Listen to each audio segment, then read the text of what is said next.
السلام علیکم ورحمۃ اللہ وبرکاتہ۔ بسم اللہ والصلاة والسلام علی رسول اللہ وعلی آلہ واصحابہ ومن تبعہم بإحسان الی یوم الدین، اما بعد فاعوذ باللہ من الشیطان الرجیم، بسم اللہ الرحمن الرحیم۔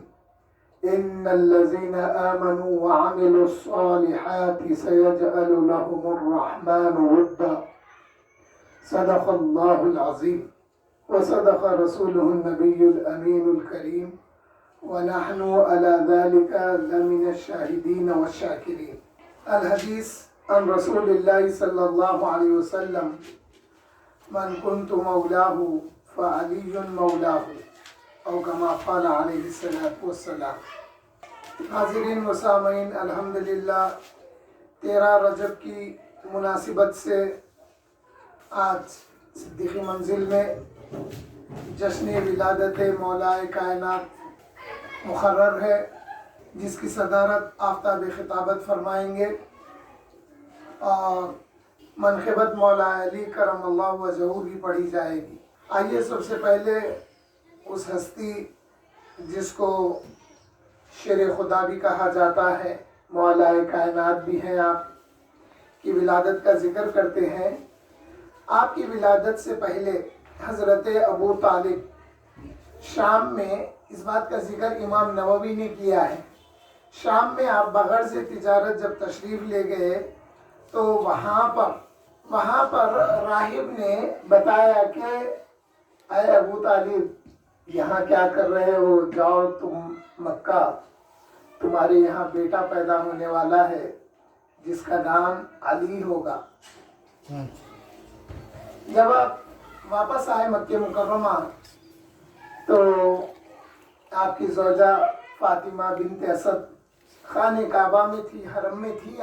آپ کو جب تکلیف محسوس ہوئی ولادت کی تو آپ جب جگہ تلاش کر رہے تھے تو خانہ کعبہ کا ایک کونا شق ہوا، وہاں سے وہ اندر داخل ہو گئی۔ اب اس بات کو سمجھنے کے لیے وہ جو ملتزم ہے، جس کو خانہ کعبہ کا دروازہ کہا جاتا ہے، وہ وہاں سے داخل نہیں ہوئی۔ آپ اکیلی تھیں، اس کارنر پہ تھی جہاں پہ حتیم کا کارنر ہے، وہاں پہ تھی۔ تو اللہ تعالیٰ نے خانہ کعبہ کے اندر وہاں پہ ایک راہ بنا دی تھی ان کے لیے، وہ اندر گئے اور وہاں پر ان کی ولادت ہوئی۔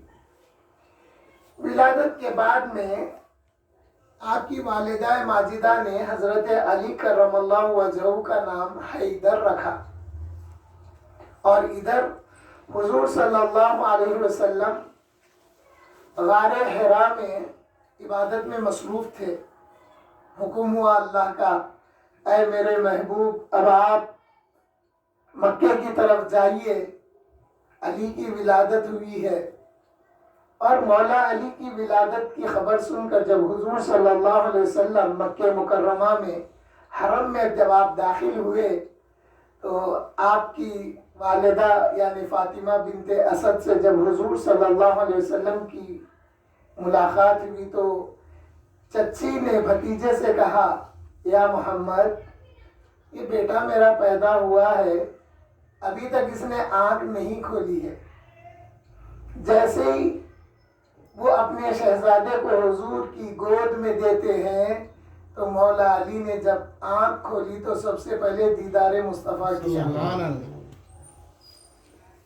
اچھا، اس سے پہلے حضور کے دیدار سے پہلے 3 دن ہو گئے تھے آنکھ نہیں کھولے آپ۔ تیسرے دن اللہ کے حکم پر حضور خانہ کعبہ حرم میں تشریف لائے۔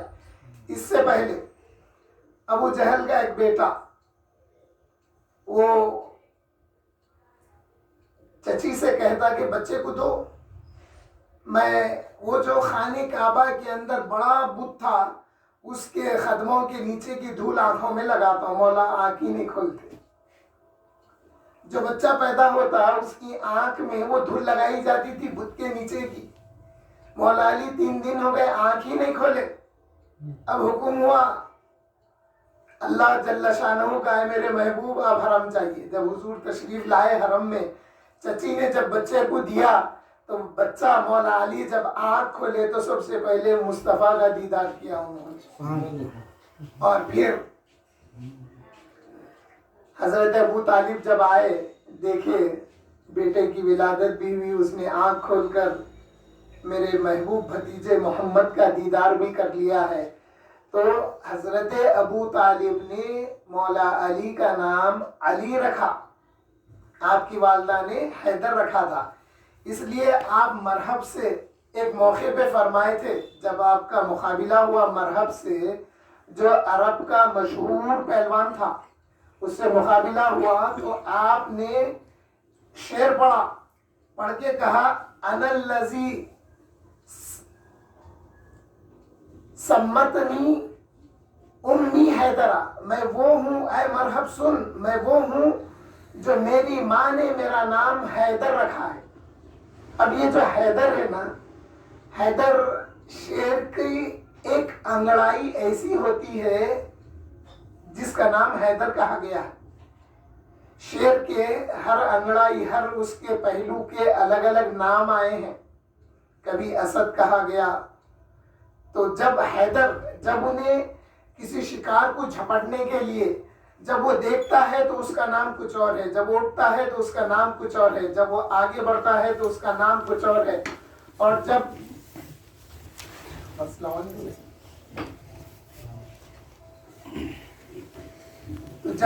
وہ شیر اپنے شکار کو تاک کے جب شکار پر حملہ کر کے چیر پھاڑ کر دیتا، اس کیفیت کا نام حیدر ہے۔ تو مولا علی نے مرحب سے فرمایا تھا انا الذی سمتنی امی حیدرہ، اے مرحب سن، میں وہ ہوں جو میری ماں نے میرا نام حیدر رکھا ہے۔ حضرت علی مرتضی کرم اللہ وجہہ کی ولادت جمعہ کے دن 13 رجب المرجب عام الفیل کے 7 سال بعد، یعنی حضور صلی اللہ علیہ وسلم کی ولادت شریف کے 30 سال بعد ہوئی۔ آپ کی والدہ کو طواف بیت اللہ کے وقت درد ذی ہوا، اور آپ فاطمہ بنت اسد خانہ کعبہ کے اندر داخل ہوئی، جہاں علی مرتضیٰ کی ولادت ہوئی۔ اور صاحب نور الابصار نے فی مناقب آل بیت النبی المختار میں لکھا، یہ کچھ اقتباسات میں اپنی جو کتاب میں جمع کر رہا ہوں اس میں سے سنا رہا ہوں آپ کو، اور یہ کتاب میرے پاس موجود ہے، نور الابصار۔ نور الابصار میں انہوں نے لکھا کہ سوائے حضرت علی مرتضیٰ کے کسی اور کی ولادت خانہ کعبہ میں نہیں ہوئی۔ یہ بات ڈیفینیٹ ہے۔ کچھ لوگوں نے کسی اور ایک نام بھی بتایا ہے، مگر وہاں پر یہ بات کہہ کے رد کر دی گئی، کیونکہ نور الابصار میں آیا کہ سوائے مولا علی کے کسی اور کی ولادت نہیں ہوئی۔ تو پھر بعد میں بتایا گیا کہ یہ مولا علی کی جو خصوصیت ہے کہ آپ خانہ کعبہ کے اندر آپ کی ولادت ہوئی، اس بات کو کم ظاہر کرنے کے لیے کسی اور کی ولادت ہوئی بتا رہے ہیں۔ یہ بات غلط ہے، کیونکہ نور الابصار میں آیا کہ مولا علی کے سوا کسی کی ولادت خانہ کعبہ میں نہیں ہوئی۔ آپ مولا علی نجیب الطرفین ہیں، آپ کی والدہ کے سلسلے سے بھی اوپر حضور کے سلسلے میں آپ کا سلسلہ ملتا ہے، اور حضرت ابو طالب سے بھی حضور کا سلسلہ ایک ہی اسٹیپ، والد کے بعد دادا۔ حضور کے والد حضرت عبداللہ، حضرت علی کے والد حضرت ابو طالب، پھر یہ دونوں کے والد حضرت عبد المطلب رضی اللہ عنہم۔ تو معلوم یہ ہوا مولا علی حضور صلی اللہ علیہ وسلم کے چچا زاد بھائی بھی ہیں۔ جب حضرت ابو طالب سفر تجارت سے واپس آئے تو آپ نے اپنے فرزند کا نام علی تجویز کیا۔ حضرت ابو طالب کو اپنے والد کی طرح مکہ المکرمہ کی قیادت ملی تھی۔ آپ عرب میں سید البطحاء سے مشہور ہوئے، اور آپ کی ولادت، آپ کے 4 لڑکے تھے حضرت ابو طالب کے، ایک حضرت علی مرتضیٰ، دوسرے حضرت عقیل، تیسرے حضرت جعفر، اور چوتھے حضرت طالب۔ ان کے علاوہ 2 لڑکیاں تھیں، ام ہانی اور جمانہ۔ معاشی تنگدستی کی وجہ سے حضرت ابو طالب اپنے بچوں سے کہتے تھے، یہاں پہ ہے پوائنٹ کی بات، بولنے والے بہت بول رہے ہیں، بے ادب اور بدتمیز یہاں تک بول رہے ہیں کہ حضور کو حضرت ابو طالب پالے، حضور نے حضرت ابو طالب کے پاس کھایا، پالا پوسا بڑا ہوا، یہ باتیں بغیر دلیل کے بول رہے ہیں۔ اب آئیے دلیل کیا ہے۔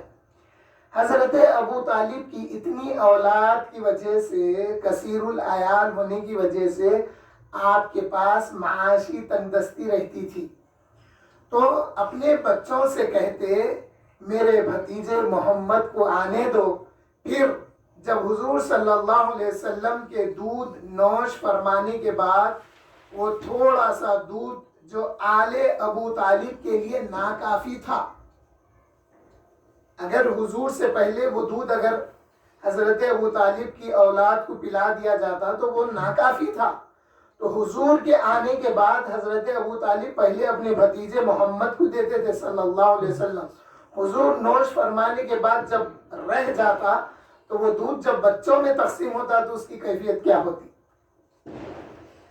نوش فرمانے کے بعد وہ تھوڑا سا دودھ جو آل ابو طالب کے لیے ناکافی تھا وہ اب کافی شافی ہو جاتا تھا حضور کی خیر و برکت کی وجہ سے۔ اور آپ صلی اللہ علیہ وسلم کے چچا حضرت ابو طالب کے گھر تشریف لانے کے بعد حضرت ابو طالب کو ملنے والی نعمتوں کا چرچا کرتے ہوئے حضرت ابو طالب یوں اشعار کہتے ہیں۔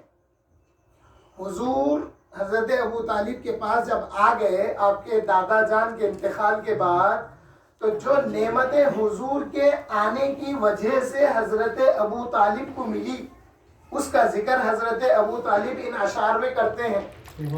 وَبْيَضَّ يُسْتَسْقَى الْغَمَامَ بِوَجْهِهِ، یعنی جب قحط سالی پڑ جاتی تھی تو حضور کے چہرے کی وجہ سے بارش برستی تھی، فرما رہے ہیں حضرت ابو طالب۔ اور یہ بھی تھا کہ حضور کا بچپنا تھا، جب مکے میں قحط سالی ہوتی تو حضور صلی اللہ علیہ وسلم کو اٹھا کر خانہ کعبہ کی دیوار سے لگا دیا جاتا تھا، اس کی برکت سے بارش ہوتی تھی۔ اور حضرت عبداللہ ابن دینار رضی اللہ تعالیٰ عنہ یہ اشعار پڑھتے ہوئے کہتے ہیں، میں نے حضرت عبداللہ ابن عمر کو حضرت ابو طالب کے یہ اشعار پڑھتے ہوئے سنا ہے۔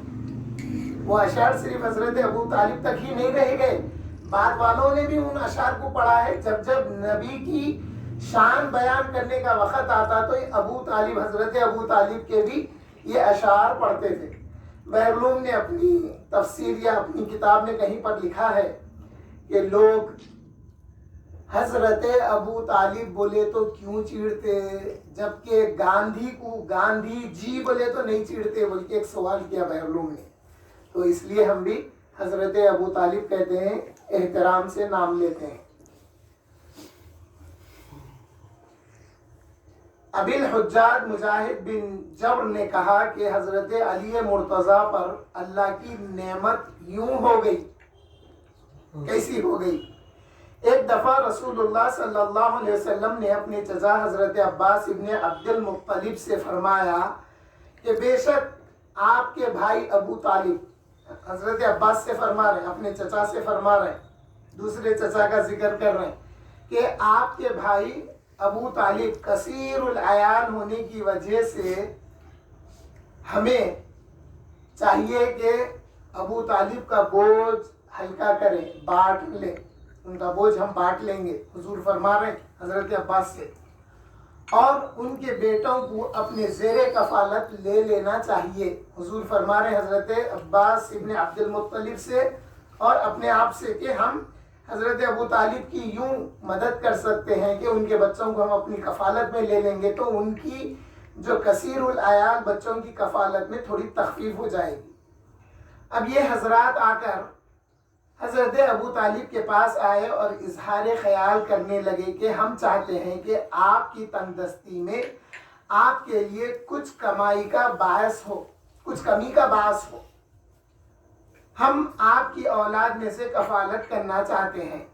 تو حضرت ابو طالب کے قول یوں ہے، فقال لهم ابو طالب، حضرت ابو طالب نے اپنے بھتیجے اور اپنے بھائی حضرت عباس اور حضور سے یوں فرمایا، اگر تم دونوں میرے لیے عقیل اور طالب کو چھوڑتے ہوئے پھر جیسے چاہو تم کر لو۔ رسول اللہ صلی اللہ علیہ وسلم نے حضرت علی کو اپنے سینے سے لگا لیا اور حضرت عباس نے حضرت جعفر کو لے لیا۔ اس کا ریفرنس سنیے، ہمارے پاس ہر بات ریفرنس سے ہے، آئین شے نہیں ہے ہمارے پاس۔ اس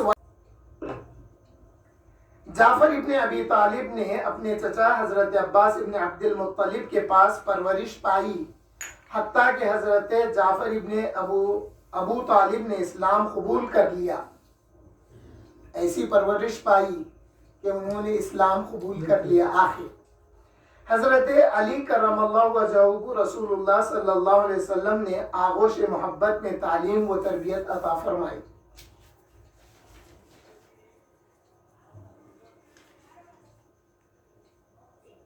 ابو یعلا الموصلی سے روایت ہے، حضرت علی مرتضی سے روایت کرتے ہیں کہ نبی کریم صلی اللہ علیہ وسلم دوشنبہ یعنی پیر کے دن اعلان نبوت کیے اور میں منگل کے دن مسلمان ہوا۔ جس وقت آپ علی مرتضی کرم اللہ وجہہ اسلام لائے، آپ کی عمر شریف 10 سال کی تھی، بلکہ بعض نے 9، بعض نے 8 اور بعض نے اس سے کم بتلائے ہیں۔ حسن ابن زید ابن حسن کہتے ہیں کہ آپ علی مرتضی نے کبھی چھوٹی عمر میں بھی بت پرستی نہیں کی۔ یہ بات تاریخ الخلفاء میں امام جلال الدین سیوطی نے بتایا ہے۔ حضرت علی مرتضی کرم اللہ وجہہ یہ بات ثابت ہے کہ بچوں میں آپ پہلے ہیں جنہوں نے اسلام قبول کیا، اور بڑوں میں حضرت ابو بکر صدیق رضی اللہ تعالیٰ عنہ ہیں، اور عورتوں میں حضرت خدیجۃ الکبریٰ رضی اللہ تعالیٰ عنہا ہیں۔ مولا علی کرم اللہ وجہہ آپ رسول اللہ صلی اللہ علیہ وسلم کی صحبت میں جب آپ کی تربیت ہوئی، آپ ایمان لائے، اور پھر ایک وقت وہ آیا کہ حضور صلی اللہ علیہ وسلم نے آپ کی شادی بی بی فاطمہ الزہرا رضی اللہ تعالیٰ عنہا سے فرما دی تھی۔ اور مولا علی کرم اللہ وجہہ کی فضیلت میں یہ فضیلت ثابت ہے کہ حضرت عفیف کہتے ہیں، میں ایک تاجر تھا، میں مکہ مکرمہ جب آیا اپنی اہل و عیال کے لیے کپڑے اور عطر وغیرہ خریدنے کے لیے، تو میں بحیثیت تاجر جب آیا تو میں اکثر حضرت عباس ابن عبد المطلب کے پاس رہا کرتا تھا، قیام وہاں ہوتا تھا مکے میں۔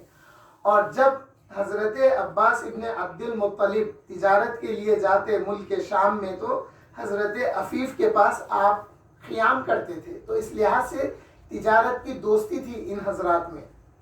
تو حضرت عفیف کہتے ہیں کہ میں ایک دفعہ حضرت عباس کے ساتھ موجود تھا، میں کیا دیکھتا ہوں کہ میں خانہ کعبہ میں جب حرم میں ہم ساتھ تھے تو دیکھا کہ سورج جب ڈھل گیا تو میں نے ایک نوجوان کو دیکھا، وہ نوجوان سیدھے خانہ کعبہ میں داخل ہوا، خانہ کعبہ کے سامنے کھڑا ہوا اور اس نے آسمان کی طرف دیکھتے ہوئے اپنے 2 ہاتھ اٹھائے اور ہاتھ باندھ کر وہ جھک گیا نیچے کی طرف۔ پھر میں نے دیکھا کہ ایک عورت داخل ہوئی، وہ بھی اس نوجوان کی طرح آسمان کی طرف نگاہیں کی، ہاتھ اٹھاتے ہوئے نگاہیں کی اور ہاتھ باندھ کے وہ بھی نیچے کی طرف دیکھنے لگی۔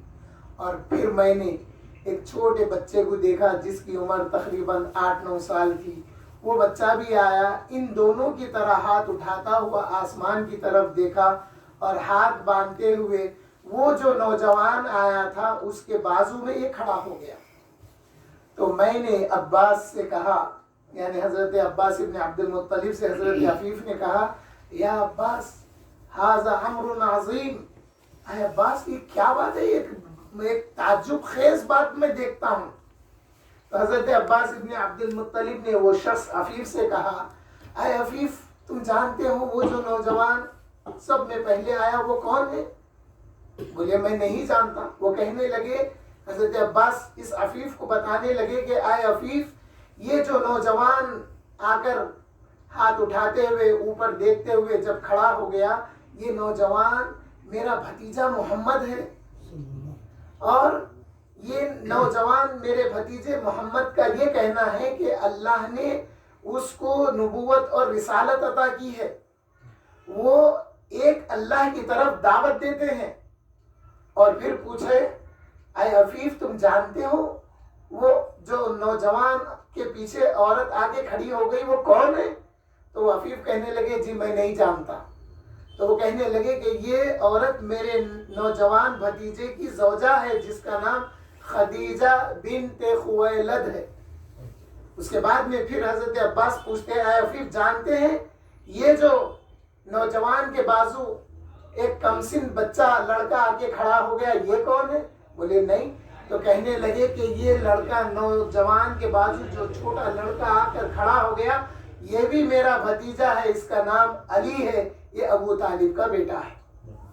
اس لیے حضرت علی کرم اللہ وجہہ فرماتے ہیں کہ سب سے پہلے رسول اللہ کے ساتھ نماز میں نے پڑھی ہے۔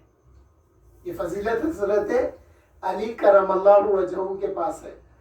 حاضرین و سامعین،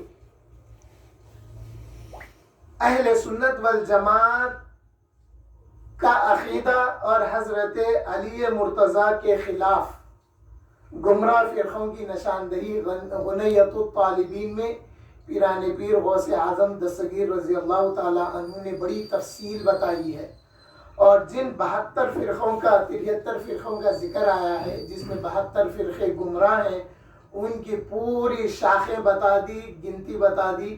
آپ غنیۃ الطالبین کو پڑھ سکتے ہیں، یہاں پر بات لمبی ہو جائے گی۔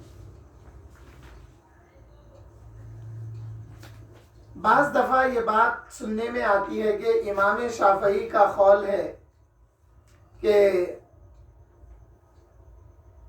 ان کان رفضا حب آل محمد فلیشہد الثقلان انی رافضی۔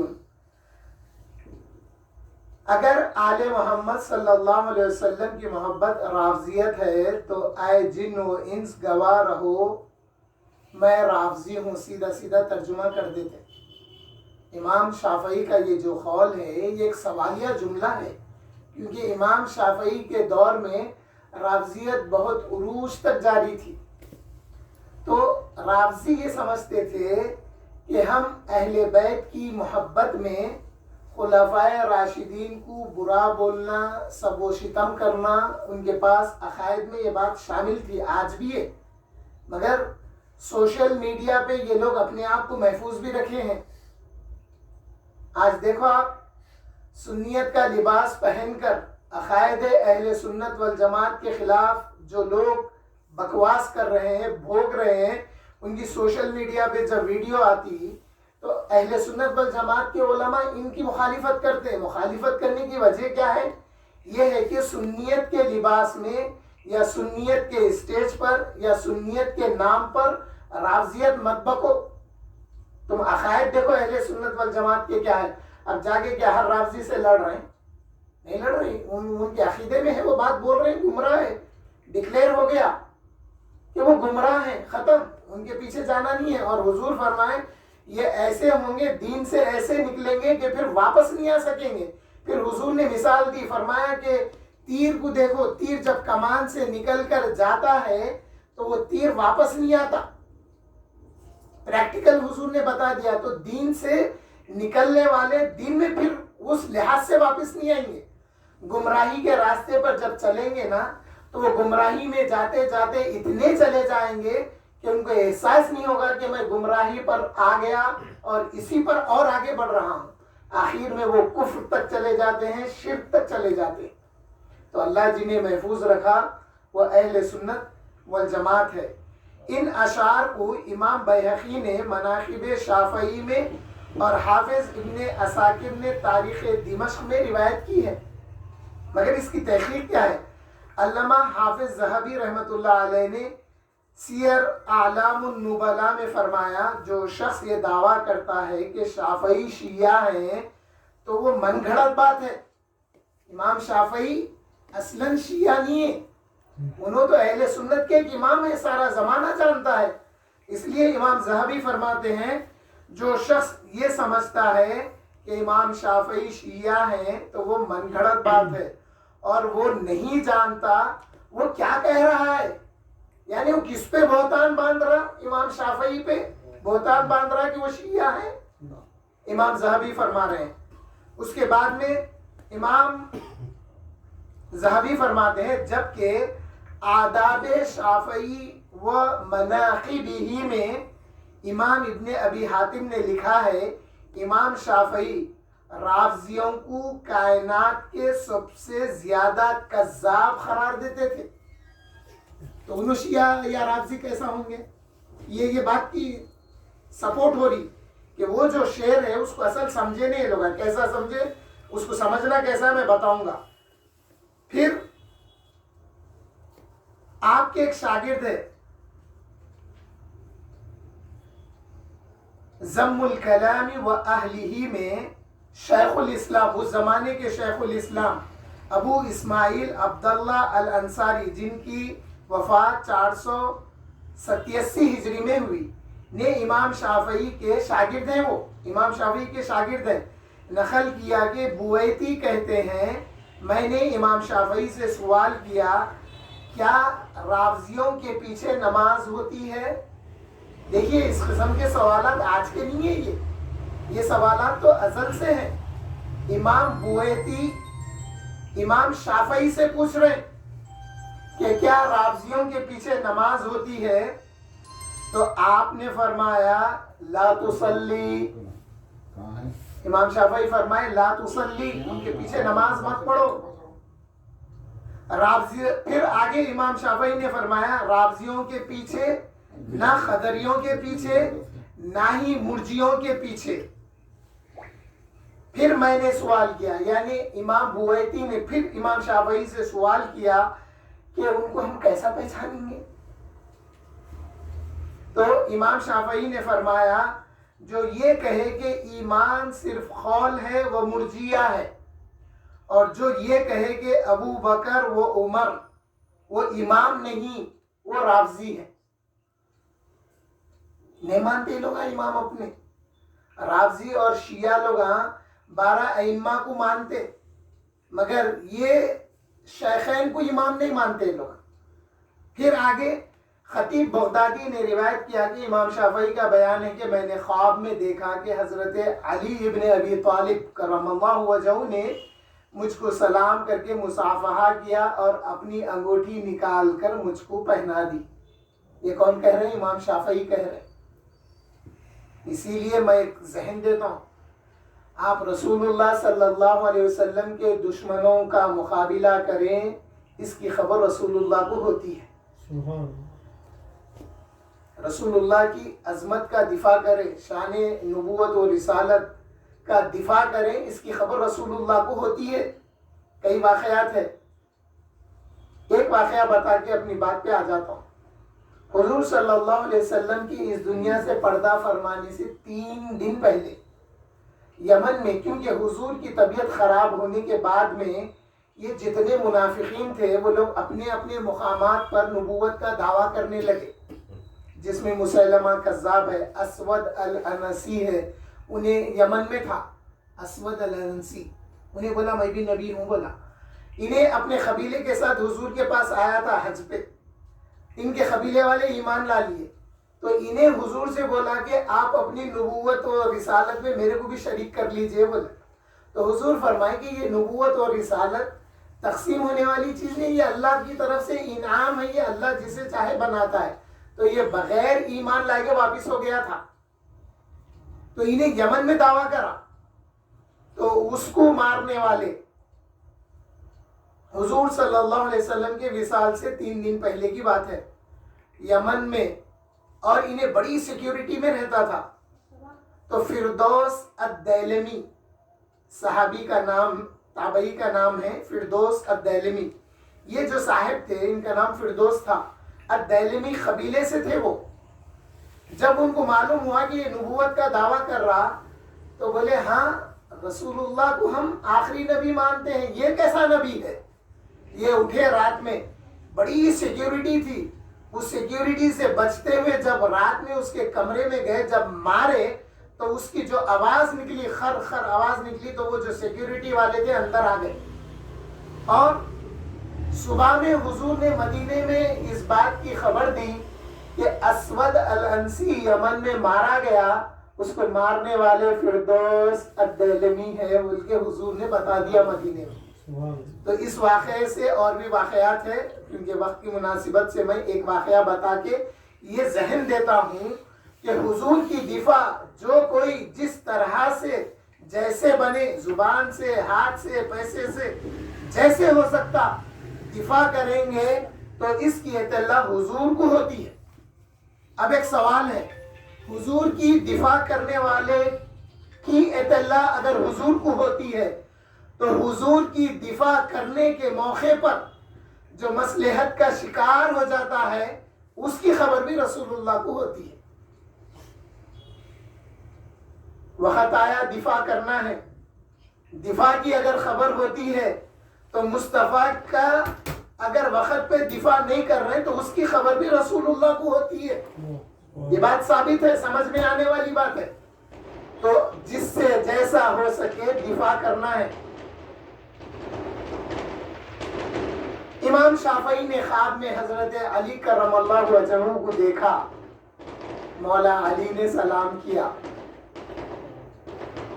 کوئی ادب کے خلاف والی بات نہیں ہے. آپ انسانی فطرت دیکھیے، جب کوئی ہمارا محبوب بچہ بھتیجا کوئی بڑے عرصے کے بعد جب ملتا تو ہم خوش ہو کے سلام کر کے اس سے ملتے، یہ ایک طبیعت ہے. تو امام شافعی سے مولا علی کی جب خواب میں ملاقات ہوئی تو مولا علی نے سلام بھی کیا، مصافحہ بھی کیا، انگوٹھی بھی عطا کی. یہ خواب حضرت امام شافعی نے اپنے چچا محمد بن علی بن شافع سے اس بات کا تذکرہ کیا تو انہوں نے بتایا کہ حضرت علی ابن طالب کا مصافحہ عذاب سے امان، تمہارے لیے عذاب سے امان ہے مولا علی کا مصافحہ. اور فرمایا کہ انگوٹھی کی تعبیر یہ ہے کہ دنیا میں جہاں تک علی مرتضیٰ کا نام پہنچا ہے تمہارا نام بھی وہاں تک پہنچے گا. یہ فیض ملا امام شافعی کو مولا علی کرم اللہ وجہہ کا.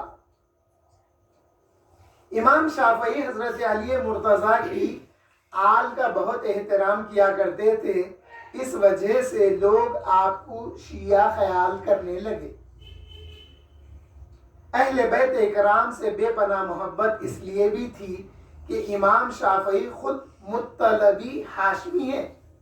امام شافعی حضور کے خاندان سے ہیں. امام شافعی کا سلسلہ اوپر جا کے حضور سے ملتا ہے.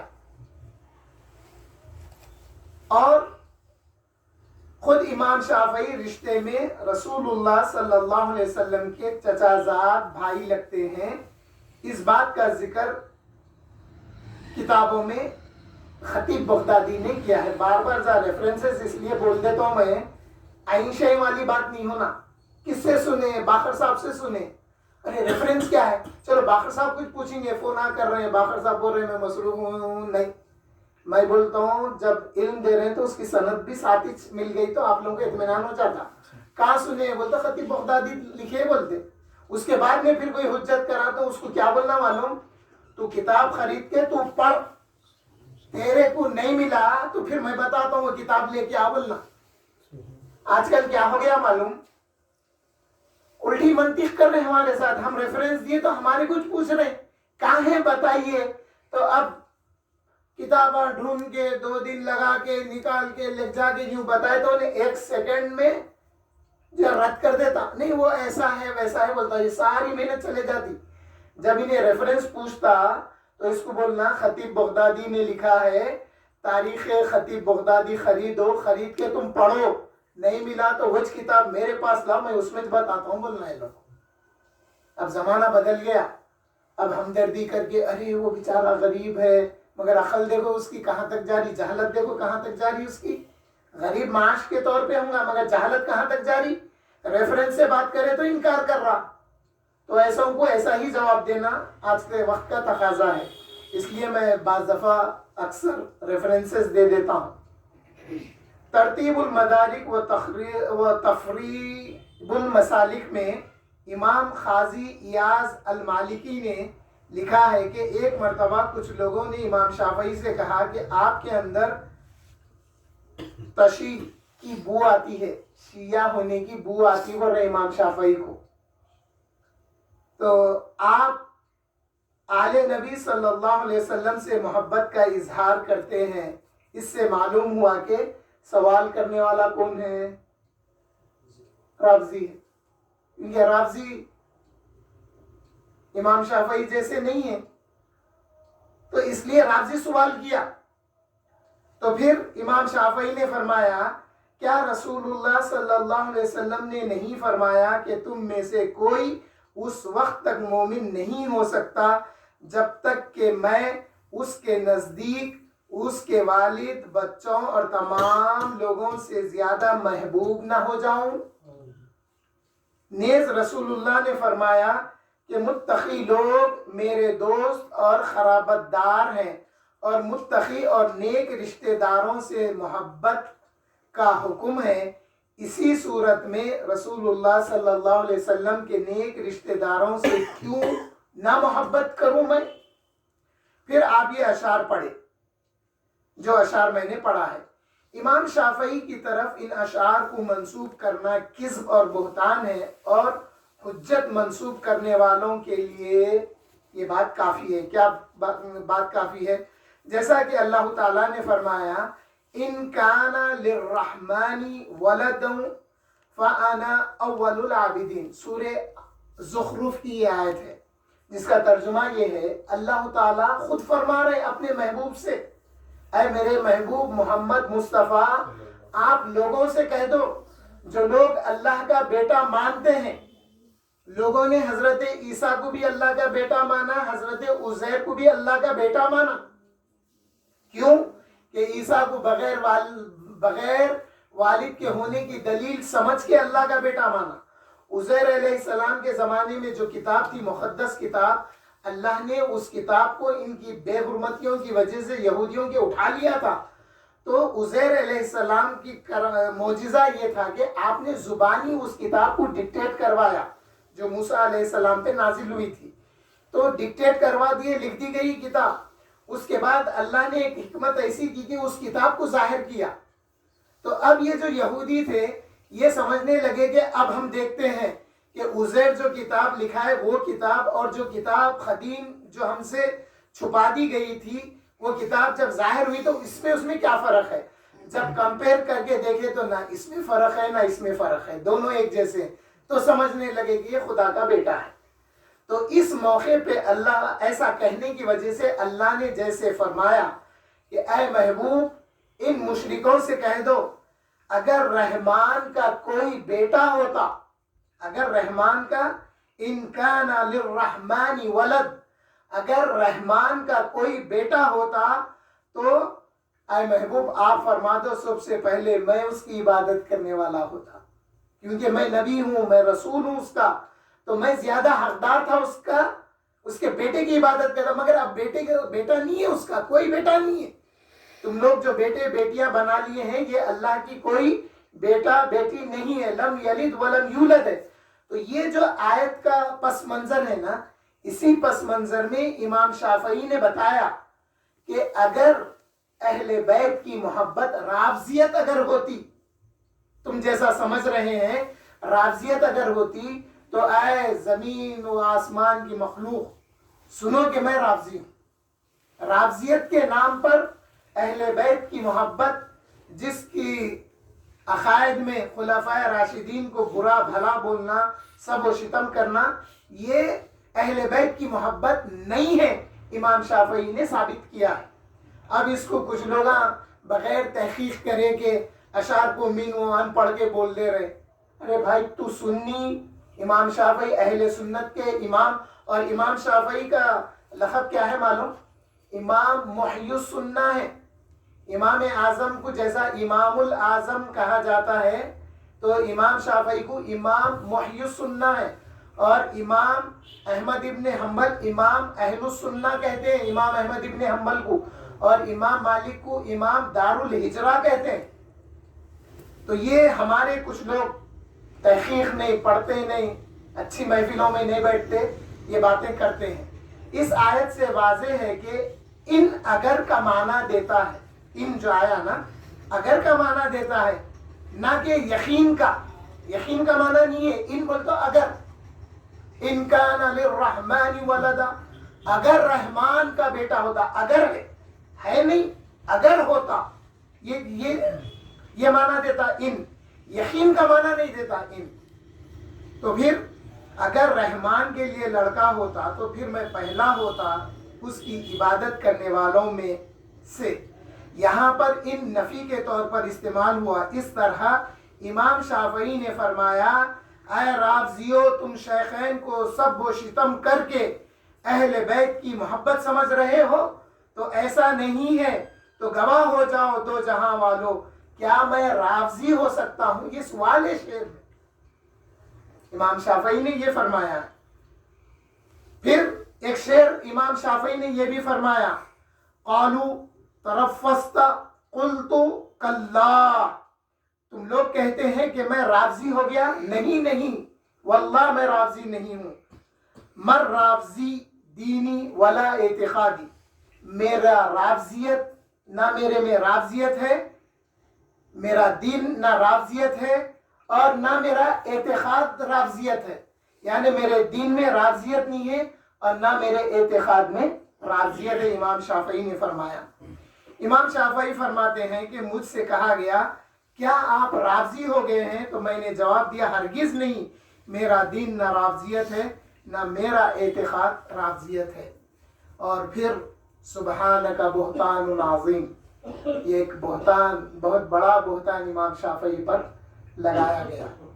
وہ امام محی السنہ محمد ابن ادریس شافعی، جن کے اساتذہ میں امام دار الہجرہ مالک ابن انس اور امام اعظم ابو حنیفہ رحمہم اللہ رضی اللہ عنہما کے شاگرد حسن ابن شیبانی، اور آپ کے شاگردوں میں امام احمد ابن حنبل جیسے اکابر و اجلہ ایسے ہوں، تو پھر انہیں محبت اہل بیت سے، ان اساتذہ سے ملی امام شافعی کو محبت اہل بیت کی۔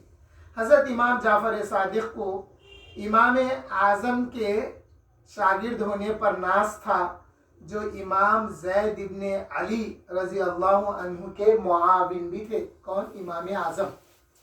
ہمارے ائمہ نے اہل بیت سے اٹوٹ محبت رکھی ہے، اور اپنے آپ کو مشاکل میں ڈالتے ہوئے بھی اہل بیت سے محبت رکھی ہے۔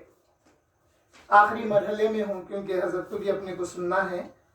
مولا علی کرم اللہ وجہہ کی محبت میں شیخین کو سب و شتم کرنے والے کا حکم۔ شیخین یعنی اسلام میں شیوخان اسلام، بولتے ہی سمجھنا کہ وہ حضرت ابو بکر ہیں اور حضرت عمر رضی اللہ تعالیٰ عنہ ہیں۔ ان کو صحابہ نے شیخ الاسلام کہا ہے، صحابہ نے ان کو شیخ الاسلام کہا ہے۔ حضور اکرم صلی اللہ علیہ وسلم کے بعد ساری امت میں سب سے افضل آپ کے وہ صحابہ ہیں جنہوں نے آپ کی مدد کی۔ آپ صلی اللہ علیہ وسلم کی رضا میں اپنی جان نچھاور کر دی۔ ہر مومن مرد و عورت کی گردنوں پر ان کا بہت بڑا احسان ہے، لہٰذا ان کی تعظیم و توقیر ہم پر فرض ہے۔ انہیں گالی دینا اور ان پر طعن کرنا حرام ہے، حرام ہے۔ آج کئی بدتمیزاں ایسے ہیں، وہ الفاظ کو میں نہیں دہراتا، میں یہ سمجھتا ہوں کہ اگر یہ بچوں کو وہ بات نہیں معلوم ہے تو میرے ذریعے وہ بات پہنچی، تو میں اگر ان کا اعتراض سنا رہا ہوں تو اس اعتراض کا جواب بھی ان بچوں کے ذہن میں بٹھانا۔ تو وہ الفاظ تو میں نہیں بول سکتا، لیکن یہ بات ثابت ہے کہ حرام ہے صحابہ کی شان میں بے ادبی کرنا۔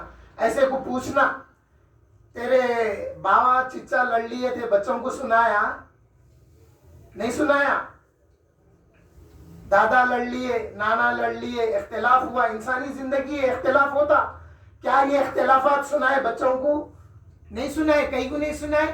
نہیں، باوا کی چچا کی عظمت دل میں کم ہوتی تو بیوقوف دین جس پر ٹکا ہوا ہے، صحابہ کی محبت، اہل بیت کی محبت، ان کی باتوں کو تو کیوں بیان کر رہا؟ اب نہیں ہے ایسا بیان کرنا، سوائے ان کی عظمت، ان کی شان بیان کرنے کے اور کچھ بیان کرنا نہیں ہے.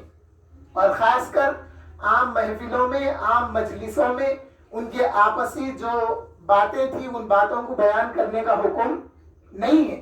اس لیے بحر العلوم نے کتاب لکھی مشاجرات صحابہ و اختلافات ائمہ. تو بحر العلوم نیچے سے اوپر لے گئے لوگوں کی سمجھ کو. جیسا ہمارا آپس میں اختلاف ہوتا، ہر دو سمجھتے کہ ہم حق پہ ہیں وغیرہ وغیرہ. بحر العلوم نے بہت اچھی تمیز باندھی، بہت اچھا سمجھایا. تو جب اوپر گئے تو صحابہ کا اختلاف ہمارے لیے اختلاف باقی نہیں رہا. اور اللہ تعالیٰ نے قرآن میں واضح طور پر فرما دیا ہے صحابہ کے لیے کہ روز قیامت یہ ایک دوسرے کے سامنے جنت میں تختوں پر جلوہ گر ہوں گے اور ایک دوسرے کو مسکراتے ہوئے دیکھ کر خوش ہوں گے. اللہ نے ان کا آخری محل یعنی آخری مقام بھی بتا دیا ہے. تو صحابہ کے بارے میں ایسی باتیں کرنا حرام ہے. ان کی آپسی جنگوں کا تذکرہ کرنے سے ہمیں خاموش رہنا چاہیے. یہاں خاموش رہنا چاہیے میں لکھا کیونکہ وہ جنگ استحاد کے باعث وقوع پذیر ہوئی. تو اب ان کو بولنا ہمارے لیے ضروری، مگر کوئی چھیڑ دیا، ایک ایسی بات چھیڑ دیا جس کے سننے سے ہمارے دل میں تھوڑی کچ فہمی پیدا ہو رہی، تو ہم وہاں خاموش بیٹھنا نہیں ہے، وہاں پہ اس کو ٹوک دینا ہے، بھائی ایسی باتیں مت کر، یہ موقع نہیں ہے. ان کی شان بیان کرو، فضیلت بیان کرو. اگر نہیں سنا تو وہ مجلس کو چھوڑ کے، وہ محفل کو چھوڑ کے اٹھ کے چلے جانے کا حکم ہے. کیونکہ وہ جنگ استحاد کے باعث وقوع پذیر ہوئی. یہی اہل حق کا مذہب ہے، یہی لوگ اہل سنت والجماعت ہیں. اور وہ صحابہ، تابعین، تبع تابعین اور ائمہ مجتہدین ہیں. جو بھی اس راہ اہل سنت سے ہٹا وہ گمراہ ہو کر بدعتی کہلایا. آپ اگر پچھلے زمانے میں چلے جائیں گے نا، تابعین، تبع تابعین کے دور میں، بدعتی کون ہے پوچھے تو جو حضرت ابو بکر کو افضل نہیں مانتا وہ بدعتی ہے. جو حضرت عمر کو افضل نہیں مانتا وہ بدعتی ہے. یہ بات معلوم ہوتی ہے. مولا علی پر جو ترجیح دیتے ہیں وہ بدعتی ہیں. یہ باتیں عقائد میں بدعتیں یہ لوگ پیدا کر لیے. تو اصل بدعت جو لفظ ہے وہ لفظ بدعقیدگی پر کہا جاتا ہے. بد عقیدے جب پیدا ہو گئے نا تو ان کے لیے بدعت کا لفظ استعمال کیا گیا. ارے انہیں بدعتی ہو گیا تو کیا ہوا؟ تو انہیں خلفائے راشدین کو نہیں مانتا، شیخین کو نہیں مانتا، مولا علی پر ان کو فضیلت دیتا. جبکہ مولا علی کا قول مشہور ہے، جب آپ کوفہ کے منبر پر جلوہ افروز تھے تو آپ تک یہ باتیں آنے لگی، آپ کو جب یہ باتیں آنے لگی کہ شیخین پر مجھ کو لوگ فضیلت دیتے ہیں، تو ایک شخص سے جب آپ سنے تو فوری آپ ممبر پر آ گئے کوفے میں، آ کر فرمانے لگے اے لوگوں سنو. حمد و ثنا بیان کی. اس کے بعد میں کہنے لگے اے لوگوں سنو، میں نے سنا ہے فلاں کو، وہ بیٹھا ہوا تھا. آپ نے فرمایا میں نے سنا ہے کہ یہ مجھ پر فضیلت دیتا، مجھ کو فضیلت دیتا ہے حضرت ابو بکر و حضرت عمر پر. اگر یہ بات میں پہلے سے نہ بتایا ہوتا کہ میں درے ماروں گا تو اس کو میں درے مارتا فرمایا. اس کے بعد آپ اعلان کر دیے کہ جو ایسا کریں گا میں اس کو حد مفتری ماروں گا. مولا علی کا فرمانا ہے کہ حد مفتری ماروں گا. اسی لیے بحر العلوم نے فرمایا علی مرتضیٰ کے قول پر حسرت کا ہے ایمان، محمد مصطفیٰ کا جانشین صدیق اکبر ہے. پھر مولا نے فرمایا مولا کے فرمان کو بحر العلوم نے فرمایا اگر منکر ہو کوئی فضل سے صدیق اکبر کے میں حد مفتری ماروں گا، یہ فرمان حیدر ہے. تو مولا علی کرم اللہ وجہہ نے تو اعلان کر دیا تھا اپنی خلافت کے دور میں کہ جو ایسا کرے گا میں اس کو درے ماروں گا. حاضرین محترم، یہ شخص بدعتی ہوگا. اور وَلَا تَمُوتُنَّ إِلَّا وَأَنْتُمْ مُسْلِمُونَ، یہ جو آیت ہے اس میں اس کی تفسیر میں ہے کہ تم اس وقت تک نہ مرو جب تک إِلَّا وَأَنْتُمْ مُسْلِمُونَ ہے. مگر اس کی تفسیر پڑھیں گے تو ایک تفسیر میں یہ ہے کہ جب تک تم اہل سنت والجماعت میں نہ ہو جاؤ مرنا نہیں. یہ بات ہے اس میں. قاضی ایاز مالکی نے اپنی کتاب شفا میں فرمایا جس نے نبی کریم صلی اللہ علیہ وسلم کی اولاد میں سے کسی کے والد کو گالی دی، آج بھی اگر کسی نے رسول اللہ صلی اللہ علیہ وسلم کی اولاد میں سے کسی کے والد کو گالی دی اور اس گالی سے رسول اللہ صلی اللہ علیہ وسلم کو مستثنا رکھنے کا کوئی قرینہ نہ ہو تو ایسے شخص کو قتل کیا جائے گا. امام قاضی ایاز مالکی نے کتاب الشفا میں لکھا ہے. قاضی ایاز علیہ رحمہ کی کتاب الشفا جو ہے نا، اس کی ایک خوبی یہ ہے اگر بیمار پڑے گا تو بیماری سے نجات ملے گی. جس گھر میں وہ کتاب ہوگی اس گھر میں بیماری نہیں آئے گی بلکہ ہے. اور پہلے لوگ اگر بیمار ہو جاتے، پہلے اتنا ٹریٹمنٹ نہیں تھا نا، کوئی ایسے مرض میں مبتلا ہو جاتے جو مرض بڑا طول پکڑتا تو کتاب الشفا پڑھتے تھے. تو کتاب الشفا میں ہے کیا دعائیں ہیں؟ نہیں، رسول اللہ کا دفاع ہے اس میں. آپ ساری کتاب پڑھیں گے تو رسول اللہ کی شان و مرتبت کا بیان ہے اور رسول اللہ کی شان و مرتبت کو دفاع کیسا کرنا وہ حکم ہے اس میں. تو اسی سے تو ہمارے دلوں کی شفا ہے. آپ دیکھو ہمارے سامنے کوئی بے ادبی کرا، آپ انجان مار کے آ جاؤ، بیمار ہو جاتے، نفس بیمار پڑ جاتا. ارے آپ دفاع کر کے آؤ، پھر دیکھو قوت کیسا پیدا ہوتی. کتاب الشفا پڑھیں گے تو یہ اندازہ ہوتا ہے. مسند امام احمد اور جامع ترمذی میں ہے، حضرت جابر سے روایت ہے کہ ہم اصحاب نبی علیہ السلام منافقین کو حضرت علی سے بغض کی وجہ سے پہچانا کرتے تھے. صحابہ کے دور میں بھی کسی منافق کو اگر پہچاننا ہے، اب ایک ذہن دے تو میں، آپ یہ بات ذہن میں رکھیے، صحابہ کو پہچاننا نہیں تھا. سارے صحابہ تو محبت اہل بیت میں غرق تھے. کسی کے بارے میں سمجھا جاتا تھا کہ یہ منافق ہے، انہیں مولا علی کی عظمتوں کو نہیں مانتا. کچھ ایسا اگر سننے میں آتا تو ایسے موقعوں پہ مولا علی کا ذکر خیر کرتے تھے اور صحابہ مولا علی کرم اللہ وجہہ کو یا مولانا کہہ کے خطاب کرتے تھے اور یا خیر البریہ بھی کہتے تھے. تو پھر آپ نے فرمایا، حضرت جابر فرما رہے ہیں کہ ہم مولا علی کے منافقوں کو ان کی بغض کی وجہ سے پہچانتے تھے. تو یہ جو بغض تھا، یہ بغض حضور کے دور سے ہی چلا آ رہا تھا. حضور صلی اللہ علیہ وسلم کے سامنے جب حجۃ الوداع کے موقع پر جو لوگ یمن سے مولا علی کے ساتھ آئے تو ان لوگوں کو حضور مولا علی کرم اللہ وجہہ نے فرمایا کہ جب تم مکہ چل رہے تو اس قسم کا لباس پہنو، اس قسم سے تیار ہو، حضور کے پاس حاضر ہونا ہے. اس کے بعد میں مولا علی فرمایا کہ ایسا نہیں، ایسا کرو. تو یہ بات ان لوگوں کو خراب تھی کہ ہاں ہم کو پہلے ایسا بولے بعد میں ایسا بولے. اور کچھ مال غنیمت تھا، اس کی تقسیم میں مولا علی نے جن باتوں کو ترجیح دی ہے سمجھنے کے لیے بتاتا ہوں میں. حضور صلی اللہ علیہ وسلم بھی بعض موقعوں پر تقسیم میں ترجیح دیا کرتے تھے. جب اہل مکہ کفر سے ایمان میں داخل ہوئے تو ان کو حضور نے 100 اونٹ، 1000 اونٹ یا 100 اونٹ بھرا مال ان کو دیے. تو یہ جو انصار مدینہ تھے وہ آپس میں کہنے لگے کہ ہماری تلواروں سے خون بھی نہیں سوکھا، ہمارے کو نہیں ملا، ان کو اتنا ملا. یہ بات حضور تک جب پہنچی تو حضور نے سارے انصار کو ایک چمڑے کے ڈیرے کے نیچے جمع کیا کر کے پوچھنے لگے، اے انصار تم نے ایسا کہا ہے؟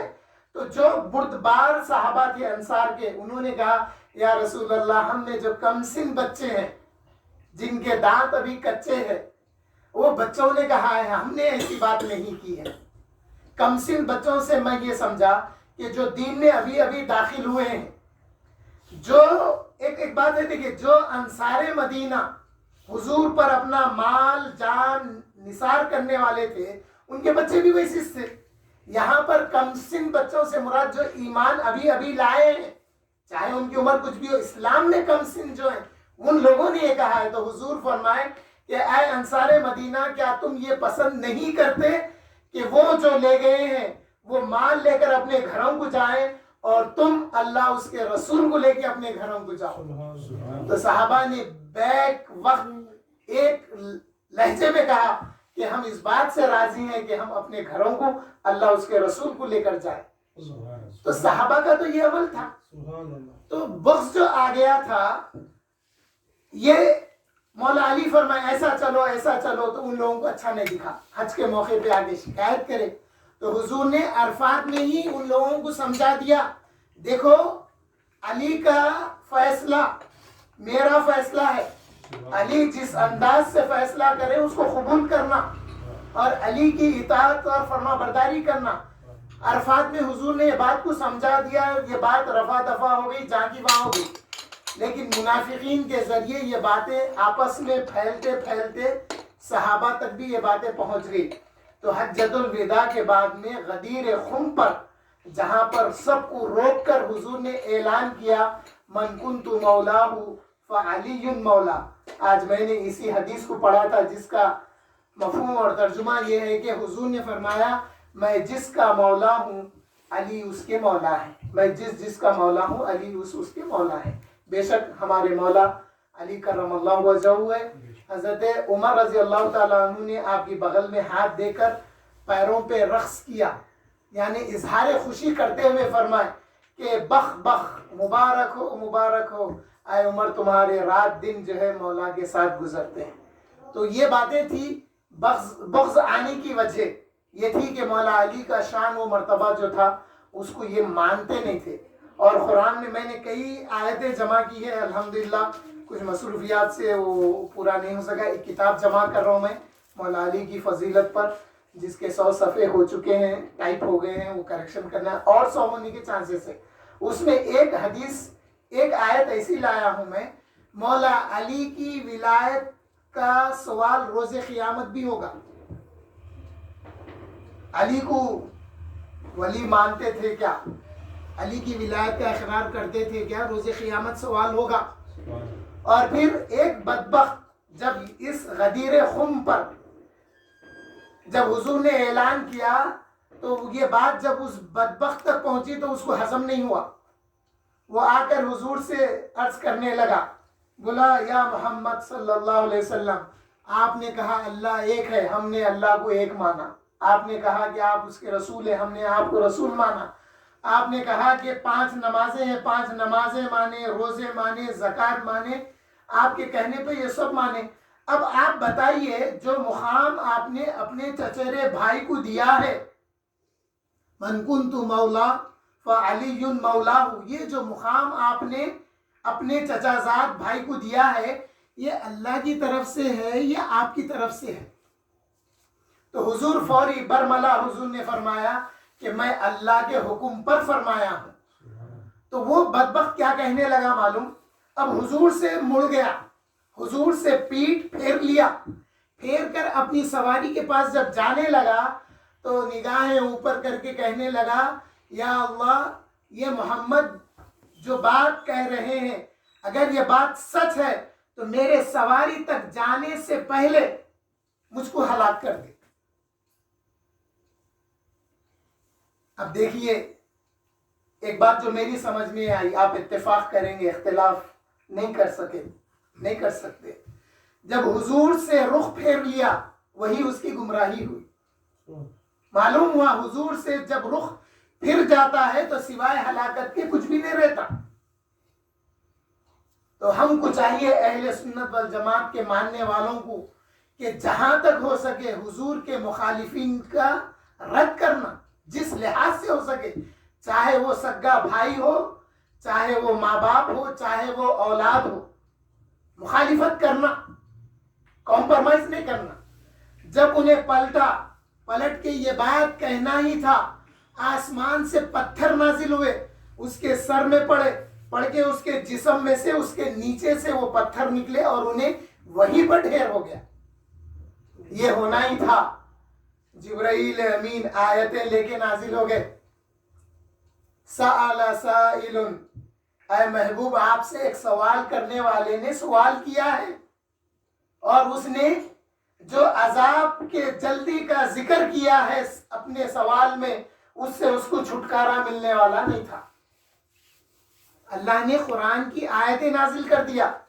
آئیے آخری بات، اللہ تعالیٰ نے فرمایا وَخِفُوهُمْ إِنَّهُمْ مَسْئُولُونَ. روز قیامت جب سب کچھ ہو جائے گا، جب جنتیوں کو جنت کی طرف لے جایا جا رہا ہوگا، یا جب ہم آگے بڑھیں گے تو اللہ تعالیٰ فرمائیں گے کہ روک لو، ان سے کچھ پوچھا جانا باقی ہے. بندے بولیں گے آئے اللہ ابھی کیا پوچھا جانا باقی ہے؟ ان تمام سوالوں کے مرحلوں سے گزر کے تو اب ہم ایک اطمینان کی سانس لے کر جنت کی طرف جا رہے تھے. تو اللہ تعالیٰ پوچھیں گے کہ علی کی ولایت کو مانتے تھے؟ ایک سوال یہ ہوگا، اس کا ذکر امام جلال الدین سیوطی نے در منصور میں کیا ہے کہ سوال ہوگا مولا علی کی ولایت کے تعلق سے.